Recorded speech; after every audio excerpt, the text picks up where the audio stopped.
tadi kan Mbak En juga udah bilang berusaha ini dari 2009 ya, membangun usaha. Mungkin ada nggak Mbak 3 kata untuk bisa Mbak En berdiri sampai sekarang ini, apa sih yang diperluin?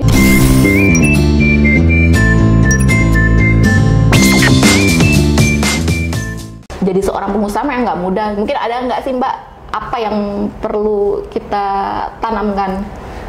3 kata ya, kerja keras, ulet, doa. Catat pemirsa, 3 kata itu. Nggak ada dari 3 kata ini. Ini penjabarannya ada banyak sekali dan lebar ya. Kerja keras. Kalau nggak ada satu orang pun yang sukses ya.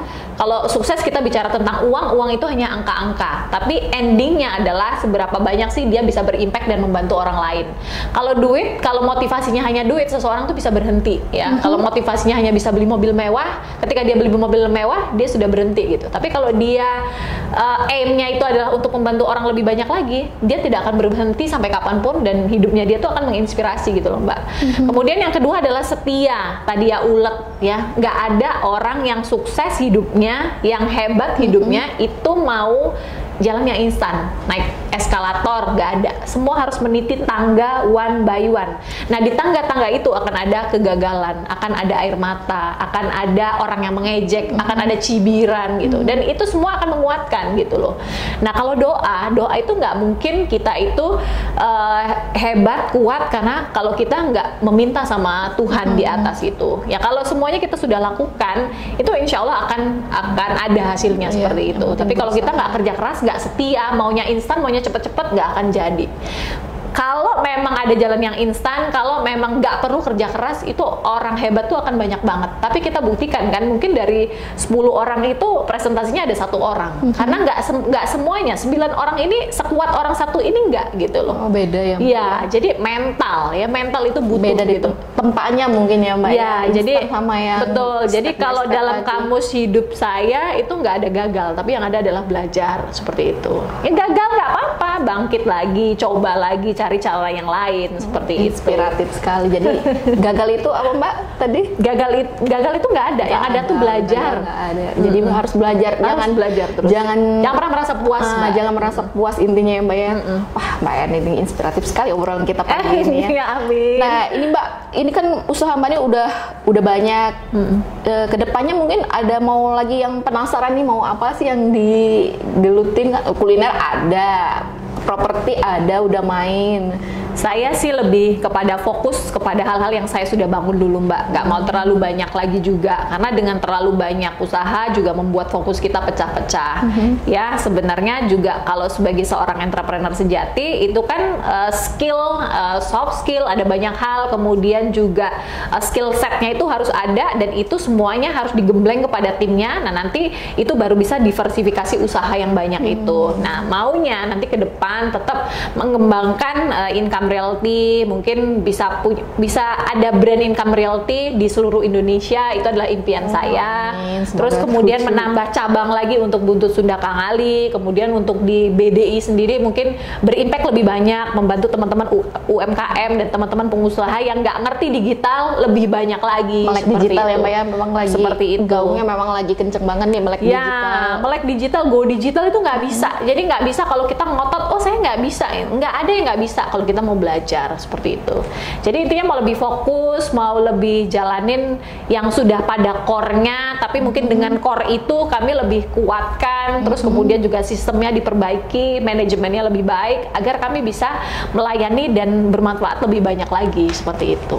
Semoga ya Mbak ya, kayaknya amin. Kayaknya Mbak En mudah banget ngomong dan menjalankan ya. Mudah sih, mudah, insya Allah mudah. Nah kalau untuk tas sendiri Mbak, kita ngobrol lebih detail nih. Kalau untuk tas tuh apa sih Mbak yang dijual? Aku jadi penasaran tuh. Kayaknya ada tas kulit apa gitu tadi. Ya, jadi kalau untuk produk Tina Mitra Palembang sendiri, kita itu kan sudah punya pabrik besar kita di Jambi. Jadi kita memang kolaborasi. Usahanya di Jambi Mbak? Pusatnya itu pembuatannya di Sumatera, tapi di Jambi seperti itu. Pengrajin kita di Jambi. Alasannya kenapa? Karena di situ resource-nya banyak. Jadi dekat dengan perkebunan sawit di Jambi dan ularnya tuh berbeda gitu. Jadi shine kulitnya tuh berbeda. Ular gitu. apa sih Mbak? BTW yang Ularnya itu ular piton, terus kemudian juga ada ular-ular yang lain juga seperti itu. Dan memang kalau di Jambi itu kan memang banyak seperti itu, resourcesnya ada biawak juga seperti itu. Dan itu peminat tas itu kan tasnya segmented ya Mbak ya, hanya orang-orang tertentu yang mungkin suka sama itu. Itu ada Mbak pasarnya? Alhamdulillah ada, sampai dengan hari ini ada. Alhamdulillah ada. Kita malah ada kirim ke kota-kota lain juga ada. Karena kan kita nggak cuma offline aja, ada online juga. Jadi kalau pengrajin itu semuanya under kita semua. Jadi kontrol mulai dari samak kulitnya itu dilakukan sendiri seperti itu. Di main pabrik kita di Jambi seperti itu. Jambi ya Mbak ya. Tapi jualannya ada bisa di online juga bisa ya Mbak? Bisa di online, kita ada websitenya, ada Instagram, biasa lah Mbak seperti itu. Lumayan Mbak terjualnya banyak ya? Lumayan ya, walaupun pandemi ini kan kemarin sempat beberapa bulan sempat agak slow seperti itu karena kan memang fokus orang-orang juga ibu-ibu kan nggak kepada tas ya, tapi nggak apa-apa lah, namanya bisnis kan juga up and down seperti itu. Jadi kita tetap setia tadi gitu loh, nggak dalam posisi kita nggak rame pun terus kita close gitu. Sementara kita masih usahakan untuk bisa rising, untuk bisa bagus gitu. Oh gitu. Itu sendiri untuk misalnya ada kan Mbak buka online juga ya jualan tas ada, itu ada. Ya. Itu untuk pengantarannya kerjasama sama Belijek Mbak? Oh iya ada, kita kerjasama sama Belido. Di Belido ID kita juga ada post, kemudian juga di Belijek juga ada. Oh jadi itu pengantarannya kerjasama sama Belijek tadi ya? Iya, iya. Kenapa Mbak kerjasama sama Belijek? Simple dan ongkosnya juga relatif lebih oke sih seperti itu. Ternyata ya Mbak ya, tapi juga pemirsa biasanya cari yang kayak gitu Mbak. Iya betul, kan? jadi ya balik-balik lagi apalagi mama ya, pasti quote unquote itu cari yang lebih murah seperti itu. Tetep Mbak lebih ya. menarik. Sisanya bisa beli untuk mainan anak kan. Iya bener. BTW harga tasnya berapaan Mbak? Harga tas kalau untuk dompet mulai dari 500, kalau untuk tas sampai dengan 7 juta. Wah. Tas yang 1 jutaan juga ada kok. Oh gitu ya Mbak ya. Itu treatmentnya beda nggak Mbak? Kalau kita punya tas kayak gitu, mungkin ada perawatannya mungkin dilap berapa kali atau? Treatmentnya gampang, yang penting tidak kena air secara langsung. Terus kita juga pemakaiannya apik, ya kan. Terus kemudian kalau dia semakin dipakai semakin lama, dia akan semakin shiny, dia akan semakin bersinar, berkilau gitu ya. Malah. Oh gitu ya ternyata. Iya betul. Jadi nggak ribet-ribet amat Nggak ribet-ribet amat. Tas kulit ular ya Mbak ya? Yes. Wah itu ternyata ular asli. Ular asli ya. Iya. Kan ada orang tuh yang megang tasnya, waduh agak gimana gitu. Ada beberapa orang yang memang tidak biasa gitu ya, karena dia kan reptil gitu, agak geli gitu. Iya, agak geli ya, Mbak. kita jangan fokus ke yang mau, yang nggak mau, tapi fokus ke yang mau gitu. Oh gitu, itu juga salah satu trik mungkin ya Mbak. Iya betul. Nah selanjutnya kita pemirsa, Mbak En juga punya usaha kuliner nih, Sop Buntut Sunda Kang Ali. Ada berapa cabang Mbak sekarang Mbak? Baru 3, alhamdulillah. Baru 3 udah banyak tuh Mbak. Alhamdulillah. Buka di mana aja Mbak? Cabang pertama di Sudirman, kemudian cabang keduanya ada di Celentang di samping Basilika, kemudian cabang ketiganya ada di Palembang Indah Mall. Yang terbaru ya Mbak ya? Iya, di Le Garden di lantai 2 Palembang Indah Mall. Padahal di pandemi ini malahan banyak yang usaha tutup ya Mbak, tapi Mbak En malahan PB itu yang terbaru di tengah pandemi ya, ini betul, kan. Kok nekat sih Mbak? Iya, pengusaha butuh nekat gitu. Kalau nggak nekat bukan usaha gitu ya Mbak ya. Betul.